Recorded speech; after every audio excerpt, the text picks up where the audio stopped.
Fun Fact Friday. We're going for the gusto. How y'all boys doing? Yeah, man. Cinco de Mayo. You already know what time it is, baby. All right, y'all. And we gonna dive right into it. And I got some a couple of fun facts. So I called it Fun Fact Friday. So the state of South Carolina. Which two number one overall draft picks came from the state of South Carolina? Two number one overall draft picks. It's two. Clowney. Clowney is one. Okay. Number one draft pick. Yep. But you mean they went to high school? In South high school in South Carolina. Trevor Lawrence. Yeah, they from South Carolina, yeah. Trevor Lawrence. No. He from Georgia. Yeah, Trevor. Oh, he from Georgia? Yeah. He from Cartersville, Georgia.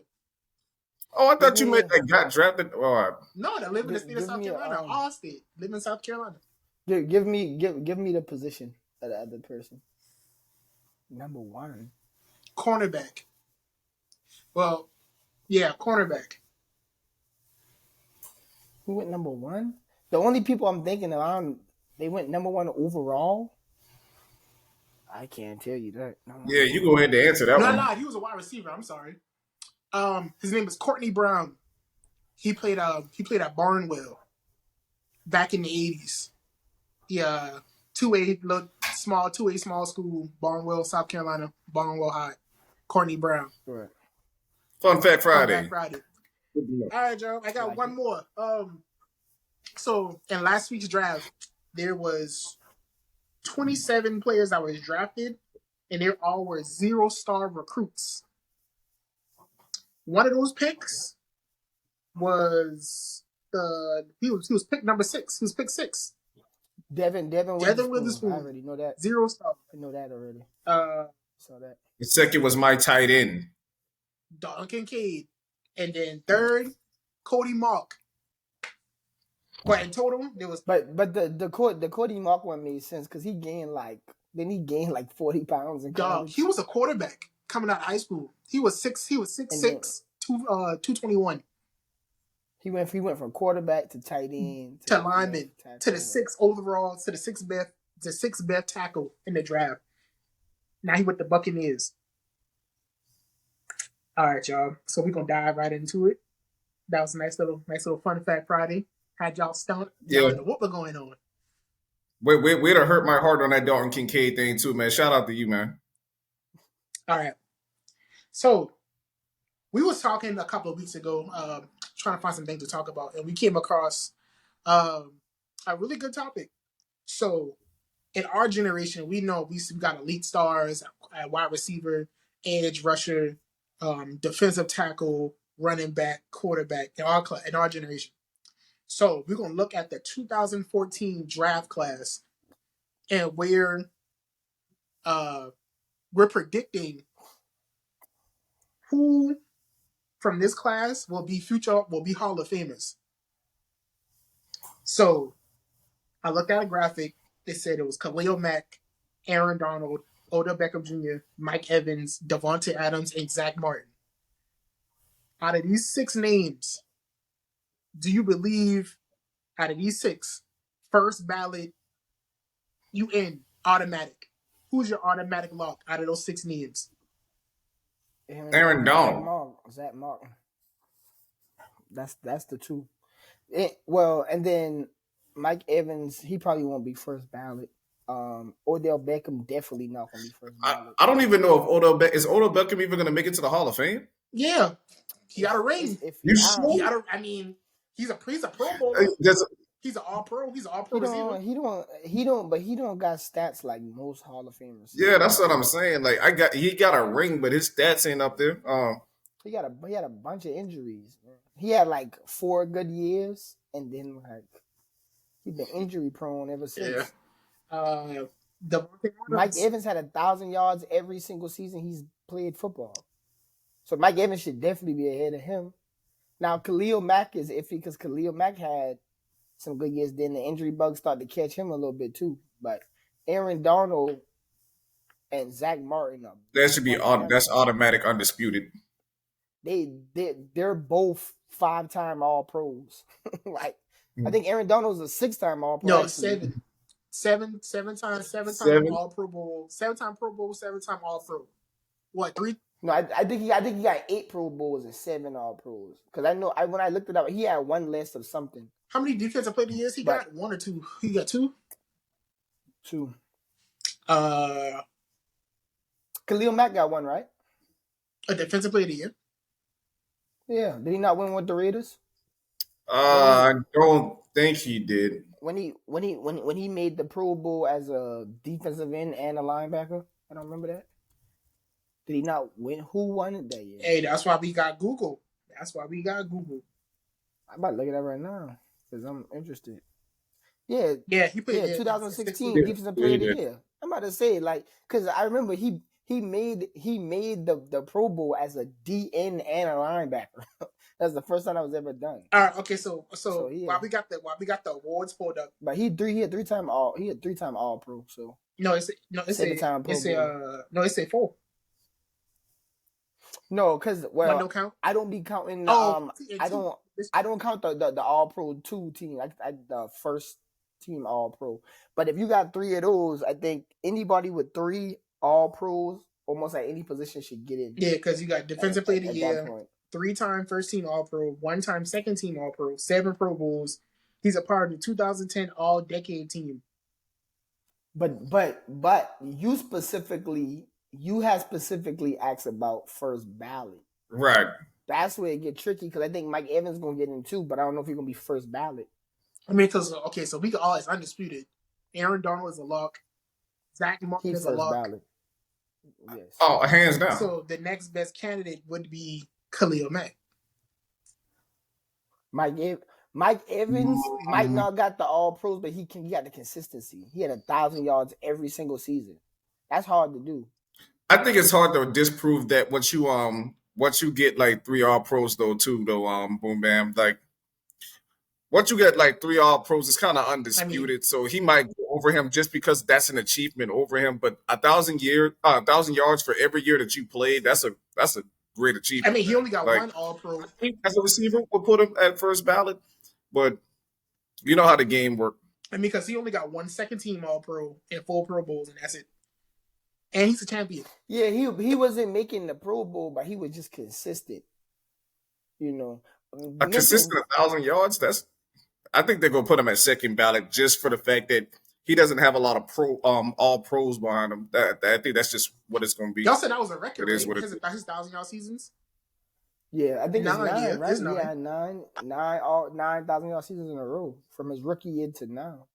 He might be the first receiver to get first ballot without having no All Pros like that. Like if it worked, I'll be happy for him because he got 10,000 yards already. So I mean, Randy Moss and Calvin Johnson are the only 2 first team wide receivers in the Hall of Fame, and Jerry Rice, right? Jerry Rice wasn't even a first team. Jerry Rice was the first team. Jerry Rice, Randy Moss, and Calvin Johnson are the only 3 wide receivers of all time that were first ballot Hall of Famers. T.O. wasn't even a first ballot Hall of Famer. And that was crazy. I mean, they put that against T.O. because it's off the field stuff. Like, it's supposed to be just, like, if you ask me, just judge the man what he did. Bro, Lawrence Taylor did crack. He was first ballot. What you mean? Michael Irvin almost went to jail like 3 times. He like, I mean, well, he was a first ballot either, I don't think, but still. No, but that's whack. But that's what people say. They say they hold it against you, but that's what they say about T.O. though. They'll be like, "Oh, it's off the field." I don't know why. Like, but they making that up. I ain't making that up. The media made that up. Charles Haley went to jail, innit? And like, come on, man. Is the media saying that? But I just think it was like wide receivers weren't looked at in that capacity at the time. Now it's going to be a lot more. Like when AB, well, I don't know, AB might be a different story, but like Julio, like people like that, when they in their careers, they're going to start being first ballots because the wide receiver position is so important now. Makes sense. Makes sense. I mean, but Anybody else from 2014, what you would say is like, who would you even consider? It don't have to be first ballot, but they could possibly be considered to be in the Hall of Fame from Like 2014. it's a couple of people, man. Was I need to figure out who all went in 2014. Yeah, that's a loaded question. Jake Matthews is pretty consistent. He'll be like a third or something like that. My boy Clinton Dix went that year, right? Well, look at Johnny Manziel. I forgot he was in 14. That's crazy. I'm trying to think. DeMarcus Lawrence. DeMarcus Lawrence. I don't know. He had a long way to go to be considered. Kyle Van Noy. I seen that Kyle Van Noy. I don't think he got Devontae had a late start to his years, so he's already in his 30s and he's like just not hitting his stride. But he'll definitely make the Pro Bowl, I think. I mean, not the Pro Bowl. He's gonna eventually make the Hall of Fame. I just don't know if he'll be All Pro. He would have to keep up what he's doing for like 3 more years, and then it's like, okay, cool. Now you good to go. Wow, Bruce Ellington was in this draft. It's a good draft, actually. I can't even say any more people because like there's a lot of names. Like I'm on profootballreference.com, so it's like there's names that's in bold and not in bold. So the bold ones are like the players who are still in the league, and the unbolded are the players that aren't. There's a lot of players that's not in the league anymore. Oh, that's what that means? Yeah, I was like strolling through, but I didn't know. Like I kind of caught like the trend because like Tevin Smith ain't in the league no more, and I was just like, okay, he relatively young then, yeah. Yeah, I think I think that's it for the draft class. They did have a pretty star-studded draft class. To even have 6 people that's eligible for the Hall in one draft class is a good bit, honestly. Because what you look at, I get more league info. You got the rookie of the year, offensive rookie of the year was Odell. The defensive rookie of the year was Aaron Donald. The offensive player of the year was DeMarco Murray when he was going crazy. The defensive player of the year at the time was J.J. Watt. Shout out to Drew Brees was the passing leader. DeMarco Murray was the rushing leader, and that's the year J.J. Watt had 22. And then Antonio Brown was the receiving leader. J.J. Watt was. Aaron Rodgers was the MVP, and then the New England Patriots had won the Super Bowl. That was 2014. Mm-hmm. That was a good year. That was a good year in sports. Well, in football, that was a good year in football. Look at Blake Bortles. Sorry. I knew you were gonna say something about him because I had seen him. I saw him on the list. I was like, I'm not gonna. Look at Blake Bortles. Sorry, Jesus. But yeah, I mean, hopefully Odell can stay healthy, man. I hope he can. You should have a good season, man. I'm looking forward to it. I'm really looking forward to seeing Deshaun Watson. Really. Lamar Jackson said he might throw for 6,000. I said, cool, 6,000. That man would have 2 rushing yards and 6,000 passing yards. Cool, man. I said, all right, he feeling confident. Hey, y'all just stay away from me during draft time and fantasy football, man. Just chill out. I know who I drafted. I already know who I drafted too. Hold on, wait. Y'all know who y'all drafted. I already know who my keeper is. Devontae Adams, y'all already know. That's an automatic. That be your keeper last year, Cheese? I don't know, cause don't worry, I got a check. You like that? You try to mess the system. You live on 4K with that one now. Yeah, we ain't gonna let you live on that one. No, y'all light them up in the comments. Since I've been having my fantasy league, this man has tried to keep one player for 4 years in a row. I said, dude, that been your keeper last year. I've been trying to keep Hopkins forever. He keep acting too. He be like, what? No, bro, what you talking about? I'm trying to keep Hopkins forever. Where's Scratchy Beard? Scratch your beard. I know you want to do it. What you talk? That's what you do. Yeah. But no, but yeah, all right. So that was a Hall of Fame talk. So, all right. Boom might lose his mind over this next one. This his expertise. This, he loved this side of the football. I'm an offensive guy. But who who is your linebacker one of the 21st century? Meaning from the year 2000 to now. Bless you. From the year 2000 to now, who's your linebacker one? So I got a list of names, but of course you can add the names in as I'm saying them. So we got Ray Lewis, Brian Urlacher, Patrick Willis, Zach Thomas, Bobby Wagner, Luke Kuechly. Who else comes to mind? From the year 2000 to now. John Beeson. You said what name comes to mind? Linebackers. Linebacker one. Elite linebacker. Your linebacker of the 21st century. Any more names come to mind than the six that I named? Oh. Hold on. You touched on most of them. You said Kuechly. Beeson is one. I don't know if people want to talk about Navarro Bowman. He had hold it down for a couple of years. Willis is on that list. They play on the same team, so that might be that. They played on the same team. Zach Thomas is definitely up there. He did his thing. Because those are middle linebackers. Yeah, they were.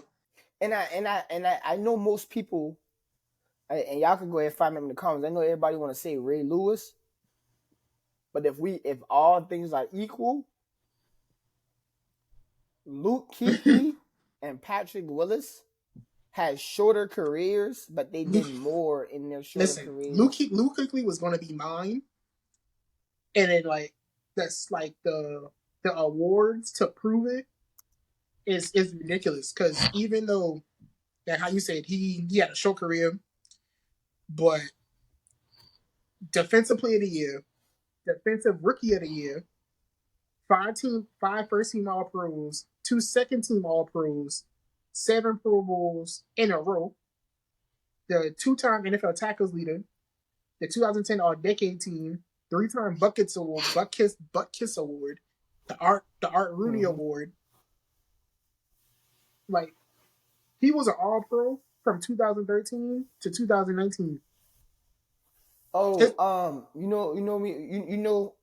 we gotta show some love. Teddy Bruschi. Oh yeah, Big Teddy holding it down for New England. Teddy holding it down. Junior Seau. I don't know if Junior Seau count because he in that transition from the 90s to the 2000s, so he might not. You should though. When was Ray Lewis drafted? 97, 90. But his career had went in the 2000s, so it counted. Most of his career was the 2000s. I mean, they won the Super Bowl in 01. Because Brian Urlacher was the same. He got drafted in 96, 98, something like that. No, he was 99, I think. Urlacher a little younger.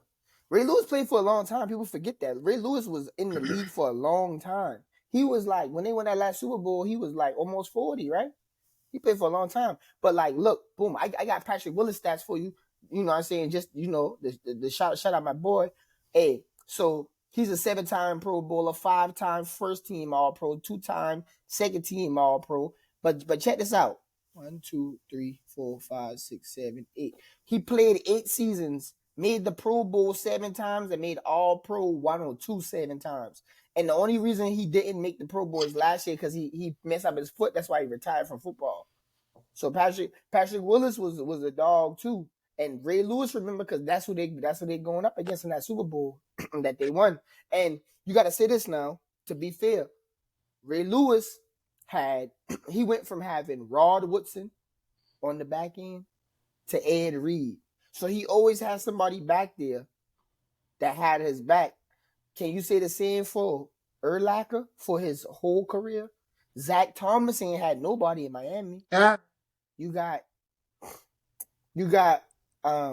I can't even set up for Luke Kuechly because I don't remember no.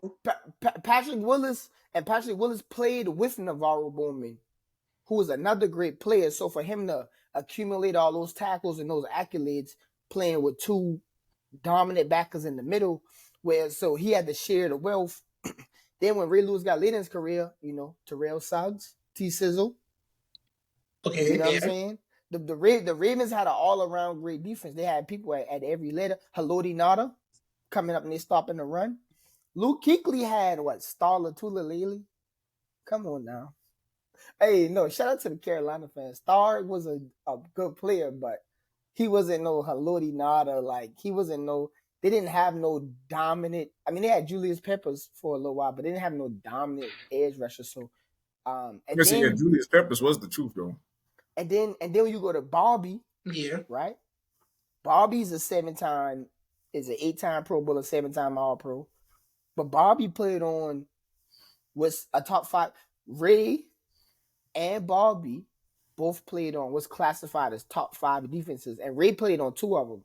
It was the 01 Ravens and something. The first Super Bowl Ravens, and then right. And then it was 09 or 2010 when they brought them up again, even though they didn't win that year. Bobby had the Legion of Boom behind him.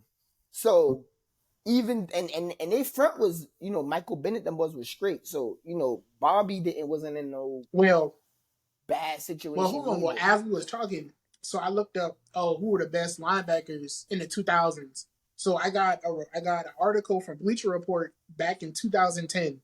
And it's the NFL's best inside linebackers from 2000 to 09. So it's 13 names. So at 13, you got D'Amico Ryans. 12, you got Lofa Tatupu. 11, you got Antonio Pierce. 10, you got Jonathan Vilma. 9, Teddy Bruschi. 8, Jeremiah Trotter. Okay. Jeremiah Trotter for Philadelphia. 7, you got Keith Brooking. Oh, in Atlanta? Yo, hey, shout out to my boy Soren Players, bro. You more don't want to talk about Keith Brooking, at 6, we got James Ferrier from Pittsburgh. 5, you got Al Wilson from Denver. 4, you got London Fletcher. Washington, baby, stand up. Okay, then you got Zach Thomas at 3. Brian Urlacher at 2. Ray Lewis at 1. Hold on, who was at 2? Oh, Urlacher was 2. Zach Thomas was 3. Zach Thomas is like a 4-time All-Pro too. Zach Thomas is in the Hall of Fame. People don't give Zach Thomas a lot of credit because Miami wasn't really good around that time. But for all y'all boys that watch the Pivot podcast and everything, listen to how Channing Crowder talk about Zach Thomas. Zach Thomas was a dog. London Fletcher came to my mind, but he was never I love London Fletcher, Keith Brooking, people like that, Jeremiah Trotter, but they weren't on that all-time great level. They were really good players that you would love to have on your team, but all right, for the other list, it says most underrated linebackers in 2000s. You got Taquito Spikes, Rob Ninkovich in Buffalo. Yeah. Got Rob Ninkovich, Calvin Pace, David Harris, DeAndre Levy, Will Witherspoon, Donnie Edwards, Nick Barnett, Carlos Dansby. Oh, Nick Barnett. Oh, Carlos Dansby. Okay, yeah. In Arizona. So I mean, there's plenty of linebackers that you can be like, oh yeah, they're not tier 1, but they're definitely tier 2, tier 3. Yeah, you really have to have that 7-year window. I think 7 years where you could say if you did something for 7 years, you could say you were dominant because you did it for 7 years. I think when you're under 7 years, that's when people start to take it for granted. And I would say I wouldn't even be as hard as that. I'd say 5 years. I mean 7, yeah, but I would say at 5 years that I'm claiming that being dominant. I mean, but bro, if you think about it this, right? In 5 years, let's say you get drafted when you're 21, that's from 21 to 26. You know what I'm saying? So if somebody retired at 26, would you say they were dominant? You know what I'm saying? That's How old was Luke Kuechly when he retired? 29. He was 29. Yeah, he played 9 seasons. He played 9 from seasons. 2012 to 2019. Okay. But I mean, Patrick Willis played 8. He has the shortest career out of everybody on that list. I think it's a difference of saying that you dominated a decade, accustomed to dominating, or just dominating in general. Like you dominated a decade at 7, but you have the dominating presence at 5 for me. Like if you get 7 out of 10 years, then I see you dominated a decade. I'll say this: if you're a running back and you played 9 years, but you were dominant for 5 of those 9, you'll be a first ballot Hall of Famer because running backs don't really last long. I think when you play a position like linebacker, you got to show a good like 7 because that position should last longer. I feel that, and I also say because that's how you make the all-decade team. That's what I'm thinking of. I'm like, you know what I'm even saying? Because even though you aren't like all pro every year, they'll consider you for the decade team. But you got to be all pro at least like half the decade. If you I say that I think for the decade team, you just got to have 3 all pro. I think 3 all pros is for whatever career. It's the criteria because it's so hard to be an all pro because it's literally the best people. So like I've seen people like Deebo Samuel. I think one year didn't make the Pro Bowl, but he was all pro because he had 1,500 receiving yards. Like he deserved that. Like that was. So I think when the Pro Bowl is like a proper popularity vote. All Pro means your stats say you were one of the best players at this position, and it's a limited amount of positions. And that's through the media. So you can only have 2 quarterbacks at All Pro across the league. So of course, when Tom Brady retired, he got 4 All Pros. Peyton Manning got 5, but they had dominant 15-year careers. Brady going on 20, obviously Brady having 20, but like you gotta at least for like 3 of those years, they gotta say he was arguably the best player in the game at that position. I take that. Yeah, because that's what it says. The definition of all pro is an honor bestowed upon professional American football players that designates the best player at each position during a given season. Right. So I guess that puts the cap on that. All right. So I think it was like 2 episodes ago we were talking about 3 episodes ago. Does it matter if you're a first rounder? Y'all remember that? All right. So there was a graphic that I saw about elite 5th round picks that are at the top of the game today. So you got Stephon Diggs. He went 146 in 2015, 5th round. Matt Judon, 146 in 2016. Tyreek Hill, he went 165 in 16. George Kittle, 146 in 17. Darnell Mooney, 173 in 2020. So, in saying that, obviously, first round just means, hey, your potential as a player, you're going to. But sometimes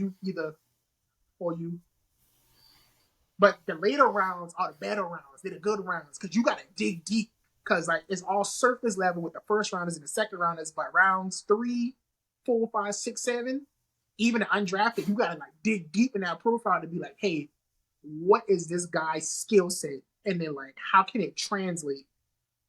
And then it's that hunger to be like, hey, I want to be a starter because I wasn't drafted in the first 3 or 4 rounds.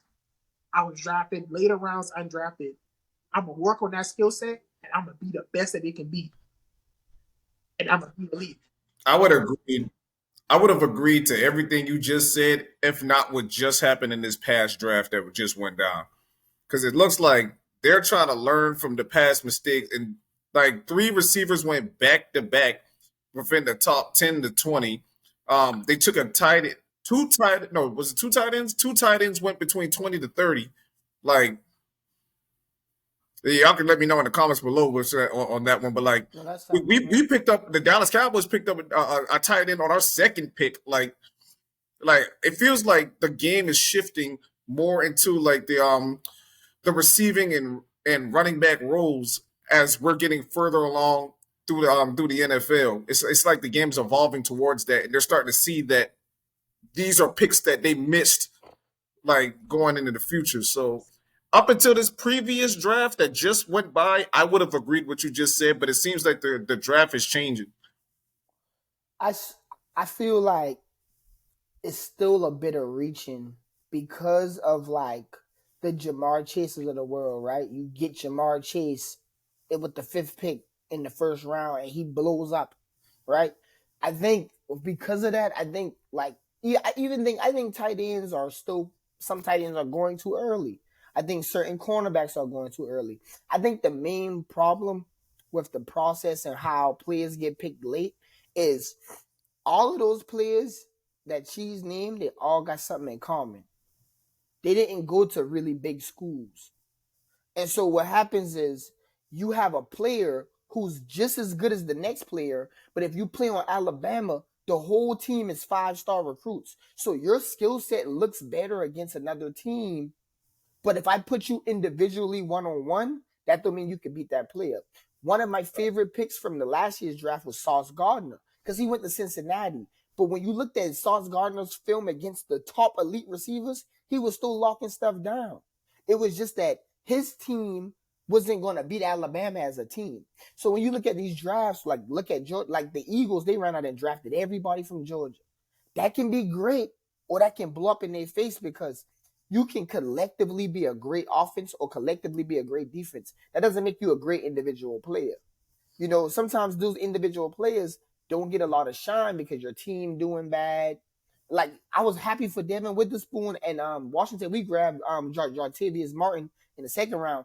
That's two people off of Illinois. Illinois is not a great team, but they was able to stand out. And so I think that's where the main problem comes in. You got to evaluate these players as individual players. Then you also got to take into account how these players are going to actually fit into your system. You can't just take a player like y'all know I played running back and safety in high school. So as far as running back, you can't take a single cut back or a zone running back and put him in a power eye system.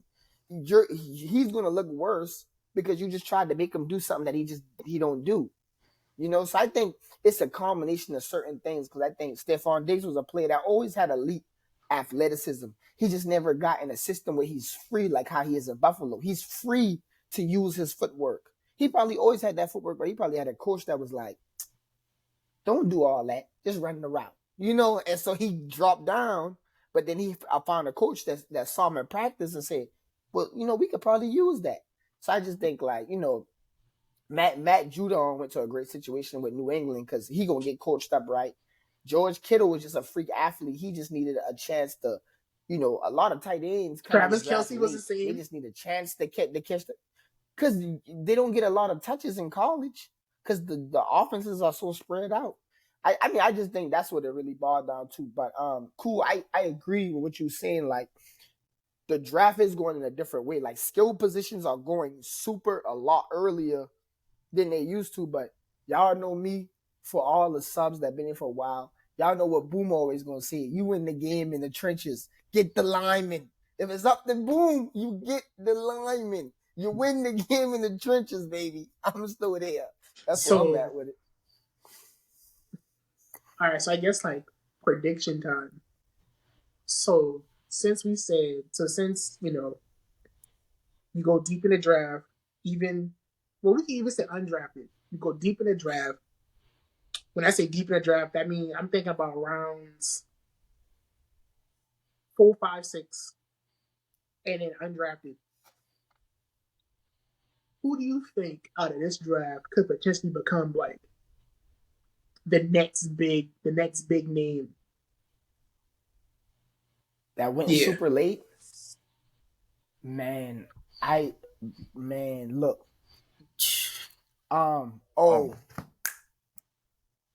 What draft pick was Tanner McKee? 6th round. Like Tanner McKee. 6th round. He was my answer. Number 11. So he went 188 to Philly. And he went to Philly. But the thing is, he ain't gonna get a chance to play though. But if he got a chance to play, Tanner McKee might be my choice is the guy from LSU, Keyshawn Boot. Oh, Keyshawn Boutte. Butte. He had a terrible like off the field situation that made him fall. Because they were saying he was a first round talent, but he failed hard. Speaking of wide receivers, Rashee Rice from SMU went to Kansas City. I've been talking about Rashee Rice the whole time. Rashee Rice gonna blow up in Kansas City. You give him Patrick Mahomes and Rashee Rice. Oh, that be your pick? That was my pick. Because I was about to say, we're talking about that since we was in the, I think we was in the second round, and you was still talking about Rashee Rice. Yo, Because Rice, you put anybody with Patrick Mahomes, and then he just got to throw you the ball. Mahomes like too. You in the system, just be open. And then Kelsey in the middle, so he get to really run free while Kelsey getting the attention. Rashee Rice might blow out.